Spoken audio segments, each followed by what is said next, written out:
Hi, my name's Jeyda and welcome to Orrong Crescent. We've created an ensuite and powder room from what was originally a bedroom. The ensuite has a large floor plan, so utilising this space was vital. We've included a double vanity, open shower, toilet and linen cupboard.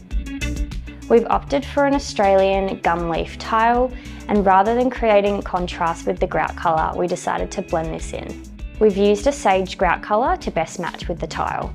For the bench tops, we've used a Tundra Grigio stone and paired this with brushed brass fittings and fixtures.